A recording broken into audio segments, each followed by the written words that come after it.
Avant de plonger dans cette histoire incroyable, pensez à vous abonner à la chaîne et à activer la cloche. Ici, chaque récit a quelque chose à dire, et vous ne voudrez pas en manquer un seul. C'était un matin étouffant à Chicago, le genre de matin où le béton semble absorber la chaleur et la rendre encore plus lourde.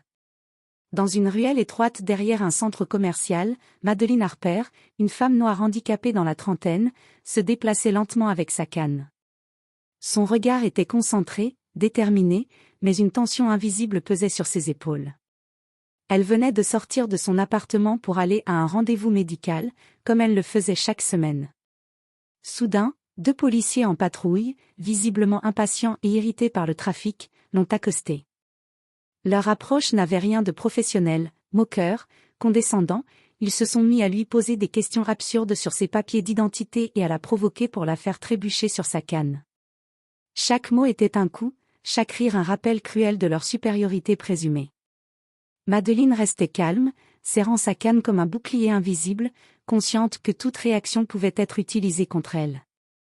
Mais ce qu'ils ignoraient, c'est que derrière ses yeux fatigués et son sourire poli se cachait une histoire que personne dans cette ville n'aurait jamais imaginée. Une identité qui allait transformer cet acte de violence et d'humiliation en un retournement que ni eux ni la police entière n'étaient prêts à affronter.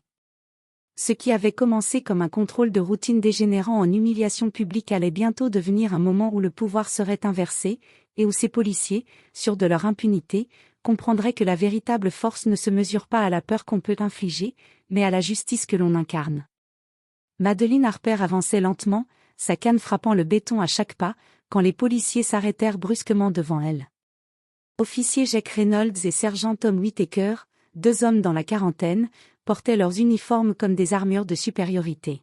« Bonjour, madame. »« Que faites-vous ici si tôt ?» demanda Reynolds, un sourire sarcastique étirant ses lèvres. Madeleine leva les yeux, impassible. « Je vais à mon rendez-vous médical. » Whittaker la toisa de haut en bas, remarquant sa canne et son léger boitement. « Vous savez qu'il y a des règles ici. Peut-être que vous devriez rester chez vous si vous ne pouvez pas marcher correctement. » La moquerie éclata. Reynolds fit un pas vers elle, et sans prévenir, tenta de l'attraper par le bras pour la forcer à reculer. Madeleine trébucha légèrement, mais resta debout, serrant sa canne. Ses yeux brillaient d'une colère contenue. « On peut vous aider, ou vous arrêter si vous voulez jouer à la victime, » ricana Whittaker. À ce moment, une petite foule s'était formée autour de la ruelle. Les voisins observaient, certains choqués, d'autres trop timides pour intervenir. Madeleine sentit une montée de tension. Elle savait qu'elle devait rester calme, mais chaque mot, chaque geste des policiers était une humiliation qu'elle n'avait pas méritée. Puis Whittaker fit l'erreur fatale, il se pencha vers elle, riant, et tenta de lui arracher sa canne. Madeleine, avec un mouvement fluide et surprenant pour quelqu'un qu'il croyait faible, l'écarta et recula d'un pas, le fixant droit dans les yeux. « Je ne suis pas ce que vous croyez, » dit-elle doucement, presque un avertissement. Reynolds et Whittaker échangèrent un regard confus. Personne ne les avait jamais défiés de cette façon. Madeleine prit alors son téléphone et commença à enregistrer la scène, leur humiliation publique en direct. Mais ce qu'ils ignoraient totalement, c'est que ce n'était que le début. Parce que derrière Madeleine Harper se cachait une identité que ni eux ni la police entière n'auraient jamais soupçonnée, et qu'ils allaient bientôt découvrir de la manière la plus choquante possible. Madeleine était toujours debout dans la ruelle, son téléphone pointé vers les 2 policiers. La vidéo enregistrait chaque mot, chaque geste. Reynolds et Whittaker riaient encore, pensant que la situation était sous leur contrôle. Mais Madeleine avait un plan, et chaque seconde qui passait rapprochait le moment où leur arrogance allait se retourner contre eux. « Vous feriez mieux de vous calmer » dit-elle calmement, ses yeux noirs fixant Reynolds. « Parce que certaines personnes dans cette ville connaissent mon nom. » Reynolds éclata de rire. « Ah oui ? Et qui serait assez important pour s'inquiéter de vous, hein ?» C'est alors que Madeleine fit quelque chose qui les figea sur place. Elle décrocha son badge spécial, un badge fédéral qu'aucun des 2 policiers n'avait jamais vu auparavant. Les lettres gravées brillaient sous le soleil, FBI Special Investigation Uni. Whittaker blêmit. « Attends, tu travailles pour le... » Madeleine hocha la tête, un léger sourire aux lèvres. « Oui. Et plus important encore, mon père est celui qui supervise la division locale du FBI. Votre comportement, vos gestes, tout est enregistré maintenant. Vous venez de créer des preuves qui vous mettront derrière des barreaux si je décide de porter plainte. Les policiers réalisèrent alors l'ampleur de leur erreur. Leur arrogance et leur racisme ne leur avaient pas seulement fait perdre toute crédibilité, ils venaient de provoquer la mauvaise personne. Madeleine rangea calmement son téléphone, son sourire glacial. Je vous conseille de réfléchir à vos actions, messieurs. Parce que ce qui vient ensuite pourrait ruiner vos carrières et vos vies. Le public autour d'eux, témoin silencieux de la scène, murmura d'étonnement. Les policiers, autrefois dominateurs, semblaient maintenant petits et vulnérables, victimes de leur propre ignorance et de leur mépris. Mais Madeleine ne comptait pas s'arrêter là. Elle savait que l'humiliation publique qu'elle avait subie devait être compensée, et que la justice n'était pas seulement une question de loi, mais de réputation et de pouvoir. Et c'est exactement ce qu'elle allait leur faire comprendre. Le lendemain, la rumeur de l'incident dans la ruelle circulait déjà dans toute la ville. Les vidéos postées par Madeleine sur ses réseaux sociaux, sans révéler son identité complète, commençaient à faire le buzz. Mais ce que personne ne savait encore, c'est que Madeleine avait préparé son plan avec précision depuis des semaines. Dans un bureau discret du FBI, Madeleine reçut un appel de son père, directeur Marcus Harper, un homme respecté et redouté dans le milieu judiciaire. « Madeleine, je viens de voir la vidéo. Tu sais ce que ça signifie, n'est-ce pas ?» Elle sourit doucement. « Oui, papa. Mais je vais faire plus que simplement exposer ces deux imbéciles. Je vais leur montrer que l'humiliation qu'ils ont infligée a un prix, et ce prix, ils ne pourront pas l'ignorer. » Pendant ce temps, Reynolds et Whittaker étaient convoqués au commissariat pour une enquête interne. Mais ce qu'ils ignoraient, c'est que cette enquête n'était qu'une façade.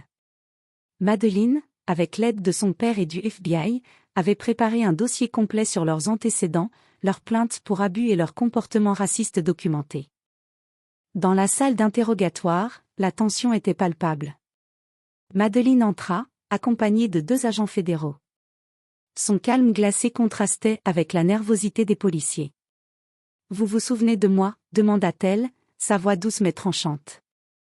Reynolds et Whittaker échangèrent un regard paniqué, reconnaissant enfin la femme qu'ils avaient crue faible et insignifiante. Chaque mot qu'ils avaient prononcé la veille revenait maintenant les hanter. Chaque geste, chaque insulte, chaque humiliation. Continua Madeleine, tout est enregistré et documenté. Vos carrières, et peut-être vos vies, changent à partir de maintenant. Les policiers tentaient de protester, mais aucun mot ne sortait vraiment. La peur, la honte et la culpabilité les paralysaient. Ils venaient de comprendre qu'ils avaient sous-estimé une femme qu'ils pensaient impuissante, et que la véritable puissance ne réside pas dans la force physique ou l'uniforme, mais dans la maîtrise, la stratégie et la justice. Madeleine, debout, droite et imposante malgré son handicap, regarda les deux hommes et dit : « Vous avez cru que l'humiliation était un jeu, vous venez de perdre la partie avant même qu'elle ne commence. » Ce chapitre se termine sur un silence lourd, où la balance du pouvoir s'est inversée, et où Madeleine se tient prête à révéler encore plus de secrets et à orchestrer sa revanche complète. Quelques jours après l'incident, Reynolds et Whittaker étaient toujours sous enquête. Leur arrogance avait été remplacée par une peur palpable. Mais ce qu'ils ignoraient, c'est que Madeleine ne se contenterait pas de simples sanctions disciplinaires, elle voulait que le monde entier voie qu'on ne peut pas humilier quelqu'un impunément. Elle organisa une conférence de presse officielle. Tous les médias locaux étaient présents, intrigués par l'histoire d'une femme handicapée qui avait affronté deux policiers racistes et les avait neutralisés non par la force, mais par la vérité et la stratégie. Debout sur l'estrade, Madeleine Harper prit le micro. Son sourire n'était plus glacial, mais rayonnant de confiance.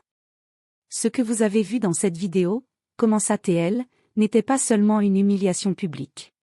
C'était le reflet d'un système qui permet parfois à certains individus d'abuser de leur pouvoir. Mais aujourd'hui, nous montrons que la justice existe. » Puis, elle fit défiler les preuves sur un écran géant, enregistrements, plaintes antérieures, témoignages de victimes. Chaque preuve exposait clairement Reynolds et Whittaker, leurs abus et leur racisme. La foule murmura, choquée. Même les collègues des policiers semblaient abasourdis. Ces hommes pensaient pouvoir m'humilier parce que j'étais une femme noire handicapée, dit-elle en regardant droit les caméras. Ils ont appris, à leurs dépens, que personne ne peut manipuler la justice pour leur plaisir personnel. À ce moment, le FBI annonça officiellement que Reynolds et Whittaker étaient suspendus, puis transférés vers une enquête fédérale pour abus de pouvoir et discrimination. Leur carrière était désormais ruinée, et leur réputation détruite. Mais la véritable victoire de Madeleine n'était pas seulement la chute des policiers. C'était la manière dont elle avait transformé la peur et l'humiliation en pouvoir et en respect. Chaque journaliste, chaque témoin, chaque citoyen présent comprit que la véritable force ne se mesurait pas à la violence, mais à la stratégie, au courage et à la maîtrise de soi. Madeleine descendit de l'estrade, entourée de journalistes, mais son regard se posa sur sa canne, un simple objet qui symbolisait sa résilience. Elle avait prouvé que même ceux que le monde pense faibles peuvent renverser l'injustice, avec intelligence et dignité. Et tandis que les caméras continuaient à filmer, un dernier sourire traversa son visage, ceux qui avaient voulu l'humilier n'étaient plus que des ombres de honte derrière elle.